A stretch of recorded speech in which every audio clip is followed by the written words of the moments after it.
Okay, well, here we go. Even though I'm good at,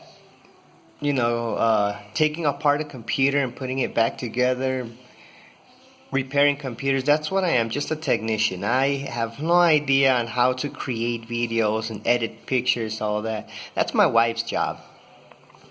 Like I said, I just fix them. I'm in my sister-in-law's office right now, so that's why it seems girlish.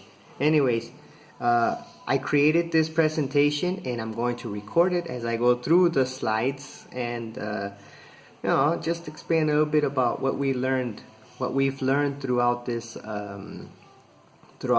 journey that we had with the English language and cultures. So, returning back to the slides. Okay. Now, first I have a little list of lessons we saw during this course, and you can see through along how language evolves, where did English come from, the Indo-European languages, history of English, periods in the development of English, loss in translation, English language functions, English and Englishes, great word, lifestyles and cultures, and then finally social and cultural values. Alright, how languages evolved. Well, in this first lesson, we saw how language evolved through, migration, and invasions.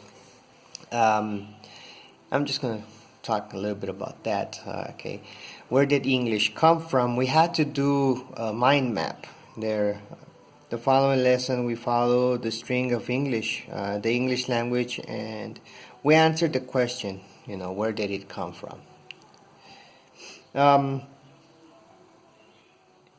Then that brought us to the Indo-European languages. If we follow the line where English comes from, we can at the same time get a gist of, the history of the English. So that's when we did this timeline, the timeline of the English. So let me get closer to how I created this timeline. All I did was just take pictures, captures of parts of the video, added it to the timeline, and this is what I turned in. Okay. After that, we saw the periods in the development of English and how the language itself. Now we're talking about the language and the different variations of spelling and pronunciation. Then we saw on how we think differently. When I speak English, I think in a certain way, and when I speak Spanish, I think in a different other way. So this is what this article was about. Okay. Now, the functions of English. I didn't speak about the functions we use with the English language itself, like the grammar and vocabulary forms. What I did was the use of English itself in the world, how we use English with in business, how it's used in the Olympics, how it's used in the World Cup, and because that's the international language, the lingua franca.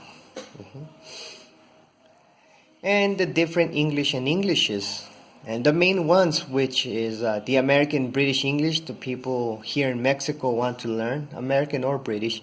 The other ones, it doesn't matter for them, okay? Because people think that one form of a language is better than the other one, and as I mentioned in the forum, you can't say that. It's impossible to say that, because if you say that one English is better than the other, you're saying that a whole group of people are better than another group of people. Then I asked a question about Spanish. Well, which Spanish is better? Peru, Ecuador, Panama, Mexico, España? We know which Spanish is better. And again, we can't say that, right? Because then you'll be saying that the Spaniards are better than the Mexicans. Uh-oh, I think I hit something there. All right. Lifestyles and culture. I forgot about this one. Okay. Should we teach culture in the classroom?